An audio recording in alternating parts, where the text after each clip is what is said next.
গত 13 June Israel কোনো উস্কানি ছাড়াই ইরানের পরমাণু সামরিক এবং আবাসিক স্থাপনায় ভয়াবহ বিমান হামলা চালায়। এতে 930 জনের বেশি ইরানি নিহত হয়েছেন, যাদের মধ্যে ছিলেন শীর্ষ সেনা কর্মকর্তা, পরমাণু বিজ্ঞানী ও সাধারণ বেসামরিক নাগরিক। এরপর ইরান অপারেশন ট্রু প্রমিস 3 নামে পাল্টা হামলা শুরু করে 22 দফায় ক্ষেপণাস্ত্র হামলা চালিয়ে নাস্তানাবুদ করে দেয় ইসরায়েলকে। দুদেশের মধ্যে এখন যুদ্ধবিরতি চললেও থেমে নেই পরবর্তী যুদ্ধের হিসাব নিকাশ। ইরানের পক্ষ থেকে বারবারই বলা হচ্ছে তাদের যুদ্ধ শেষ হয়নি। এবার ইরানের শীর্ষ সেনা কর্মকর্তা মেজর জেনারেল ইয়াহিয়া রহিম সাফাভি হুঁশিয়ারি উচ্চারণ করে বার্তা দিয়েছেন। বলেছেন, জায়নিস্ট শাসক গোষ্ঠী ও নেতানিয়াহুর পতন এখন সময়ের ব্যাপার মাত্র।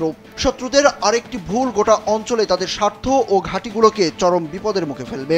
তেহরান ভিত্তিক আধা সরকারি বার্তা সংস্থা তাসনিম নিউজ জানিয়েছে, সোমবার তেহরানে ইসরায়েলি হামলায় নিহত ইরানের সশস্ত্র বাহিনীর chief of staff lieutenant general Mohammad Hossein বাকেরির স্মরণ সভায় বক্তব্য রাখতে গিয়ে সাফাভি এই মন্তব্য করেন। তিনি বলেন, বড় শয়তান যুক্তরাষ্ট্র এবং ছোট শয়তান ইসরায়েল ইরানের বিরুদ্ধে সাম্প্রতিক আগ্রাসনের মাধ্যমে তাদের কোনো লক্ষ্যই অর্জন করতে পারেনি, বরং এই হামলার মাধ্যমে জায়নিস্টদের মৃত্যুর চক্র আরও ত্বরান্বিত হয়েছে বলে দাবি করেন তিনি।